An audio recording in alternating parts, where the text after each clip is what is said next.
Assalamualaikum. Kami dari kelompok 9 akan menjelaskan materi tentang masalah-masalah supervisi di Indonesia. Perkenalkan kelompok kami yang pertama yaitu Linda Mulyawati, yang kedua Anjas Atmajaseta, yang ketiga Kiki Hovifah, yang keempat Hani Aisyah Filhusna. Langsung ke pembahasan analisis masalah-masalah supervisi pendidikan di Indonesia. Pertama, tidak menguasai materi dan metode pembelajaran.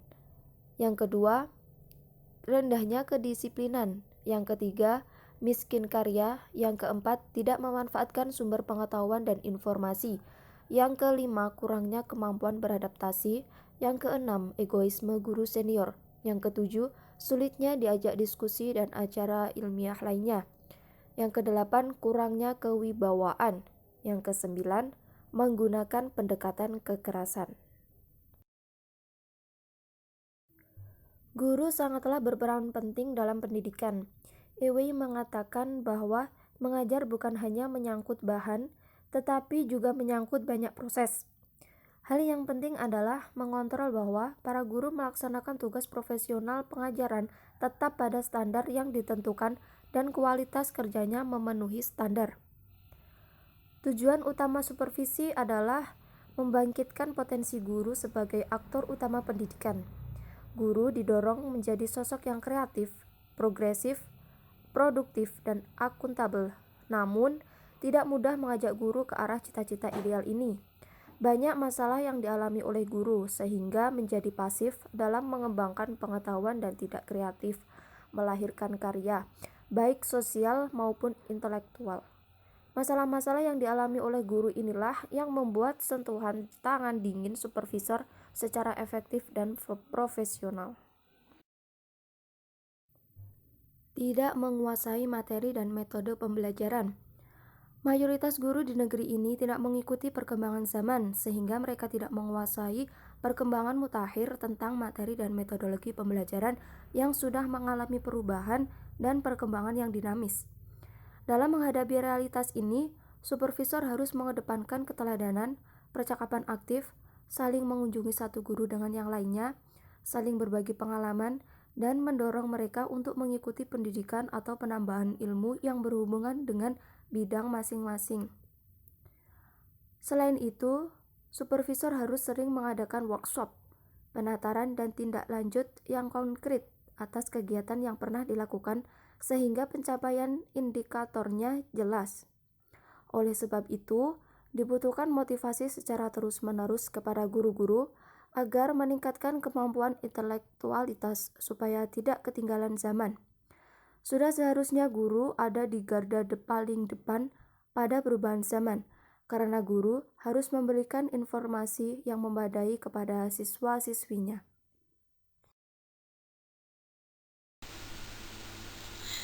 Rendahnya kedisiplinan. Banyak guru yang memiliki kualitas kedisiplinan rendah, bahkan karena alasan sibuk organisasi, mencari tambahan jam atau tambahan penghasilan dan lain-lain. Mereka tidak masuk sekolah, keluar di saat perjalanan berlangsung, hanya meninggalkan tugas. Sedangkan anak tidak dibimbing jelas pada saat itu. Informasi tidak sampai kepada anak didik. Maka pada hari itu, anak dirugikan. Menghadapi guru seperti ini, supervisor harus memberdayakan aspek manajemen, membuat tata tertib guru, membuat buku data kedisiplinan, dan berbagai pengarahan bagi guru. Supervisor hanya berani memberikan teguran terhadap guru yang tidak disiplin, baik secara tertulis maupun lisan. Kalau masih tidak ada perubahan, supervisor bisa membawa guru yang bersangkutan ke forum rapat pimpinan, kemudian mengambil kebijakan sesuai dengan keputusan rapat pimpinan yang sifatnya kolektif. Miskin karya. Membaca, menulis, berdiskusi, berorganisasi, dan bersosialisasi adalah kegiatan positif, konstruktif, yang akan melahirkan perubahan yang signifikan bagi guru itu sendiri. Dari kegiatan itulah akan lahir karya-karya berkualitas dan kompetitif. Guru-guru di Indonesia masih miskin kemampuan dalam melahirkan karya, baik berupa makalah, opini, esai, cerpen, puisi, dan sebagainya. Dalam konteks ini, supervisor seyogyanya melengkapi perpustakaan dengan aneka macam koleksi literatur dari barat dan timur, majalah, jurnal, koran, buletin, dan sebagainya, supaya menarik pengunjung. Perpustakaan dapat dimanfaatkan untuk bedah buku, lomba menulis, dan diskusi. Kemudian, supervisor membukukan kegiatan guru tersebut berupa jurnal atau buletin kegiatan guru. Lalu, disimpan di perpustakaan, dan tim editor mengemas sedemikian rupa, supaya hasilnya bisa dimanfaatkan oleh warga sekolah. Tidak memanfaatkan sumber pengetahuan dan informasi. Salah satu indikator tidak memanfaatkan sumber pengetahuan dan informasi yang tersedia adalah fasilitas perpustakaan yang lengkap hanya dipandang sebagai aksesoris untuk menambah kelengkapan sekolah. Sedangkan jiwa dan hatinya belum tergerak untuk mengembangkan keilmuan secara dinamis. Supervisor harus melakukan tindakan cepat untuk mengatasi hal ini. Salah satunya adalah membuat target kualitas sekolah. Misalnya, memasang target A dalam akreditasi sekolah, sehingga kualitas guru harus ditingkatkan secara maksimal. Guru harus didorong agar memanfaatkan sumber pengetahuan dan informasi untuk memperkaya wawasan, pemikiran, dan inspirasi. Dari pengayaan ini akan lahir berbagai ide dan karya yang cemerlang dan spektakuler dari guru tersebut. Kurangnya kemampuan beradaptasi. Menghadapi perubahan yang bergulir secara terus-menerus, tidak ada kata lain bagi guru kecuali harus bersiap dengan melakukan persiapan sungguh-sungguh secara konsisten. Mengerahkan kemampuan dengan optimisme dan keyakinan diri yang kuat adalah kuncinya. Tidak boleh goyah, pasif, malas, dan tenggelam dalam kesusahan. Dunia hanya milik para pemenang. Oleh sebab itulah dibutuhkan usaha yang all out, mengerahkan kemampuan terbaik secara terus-menerus agar mampu menjadi yang terbaik. Kesungguhan menjadi yang terbaik akan memudahkan seorang guru untuk cepat beradaptasi dengan segala perubahan yang terjadi. Bahkan ia bercita-cita sebagai motor perubahan itu sendiri karena dimanisasi dan revitalisasi. Ide brilian terus dikembangkan sehingga bisa menjadi mainstream yang berpengaruh besar ke dalam dunia pendidikan, baik secara lokal maupun regional dan nasional. Tentu sekolah yang mempunyai guru yang berkualitas akan merasa bangga dan memberikan dorongan untuk terus berkarya demi perbaikan lembaga itu sendiri. Egoisme guru senior. Guru senior dengan pengalaman mengajar yang panjang terkadang merasa guru yang paling tahu, merasa yang paling benar, dan menganggap guru yang lebih muda masih minim pengalaman, belum menguasai hal tentang mengajar, sehingga mereka masih meragukan kemampuan guru muda.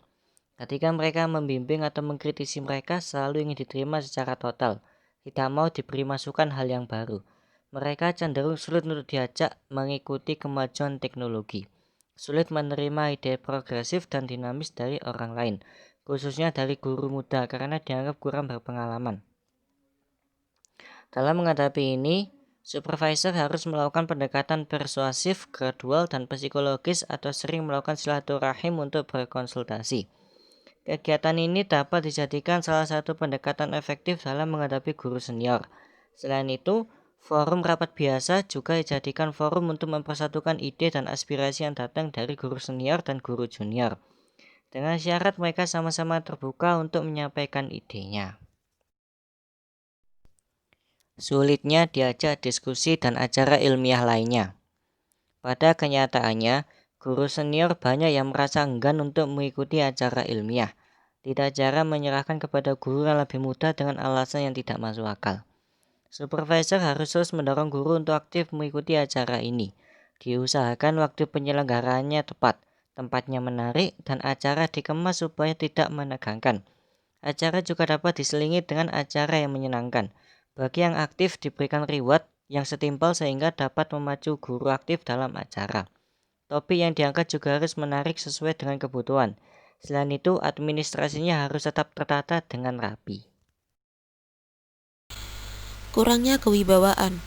Ketika mengajar, guru yang berwibawa mempunyai aura kuat. Anak didik mendengarkan dengan hikmat yang lahir dari kesadaran mendalam dari posisi guru tersebut. Namun, guru yang tidak berwibawa cenderung dilecehkan oleh anak didik. Suasana kelas ramai, belajar tidak disiplin, sehingga ilmu yang akan disampaikan oleh guru tidak sampai. Karena siswa tidak mengikuti perintah guru itu sendiri, bahkan cenderung melawan perintah guru. Dalam hal ini, supervisor memberikan masukan kepada guru yang tidak berwibawa ini untuk meningkatkan kompetensi, menjaga etika, menstabilkan emosi, dan mempunyai kepedulian tingkat tinggi kepada sesama. Menggunakan pendekatan kekerasan. Menghadapi perilaku guru yang kasar ini, siswa yang perangainya nakal tidak akan surut. Justru dijadikan siswa untuk menjerat guru dengan dalih kekerasan, pemaksaan kehendak, dan menyalahi kode etik guru. Sehingga yang akan terjadi adalah orang tuanya datang ke sekolah melaporkan kepada kepala sekolah agar guru diperingati. Kalau tidak ada tindakan tegas dari kepala sekolah, maka orang tua siswa menggunakan cara lain. Misalkan, memanfaatkan media untuk menekan pihak sekolah. Hal ini membuat guru untuk mendidik siswa menjadi melebar. Dalam menghadapi peringai guru seperti ini, supervisor seyogyanya memberikan bimbingan kepada guru agar menjaga kesabaran dalam menghadapi siswa yang berwatak berbeda-beda dan dapat mengendalikan emosi. Selain itu, program keagamaan harus diintensifkan di sekolah, mulai sholat berjamaah, membaca Al-Quran, dan membaca buku-buku bernuansa Islami. Dan juga guru berperan aktif dalam kegiatan keagamaan, sehingga nuansa keagamaan diterapkan di lingkungan sekolah. Sekian yang dapat kami sampaikan. Terima kasih atas perhatiannya. Bila ada kurang lebihnya mohon dimaafkan. Wabillahi taufiq wal hidayah, waridho wal inayah. Wassalamualaikum warahmatullahi wabarakatuh.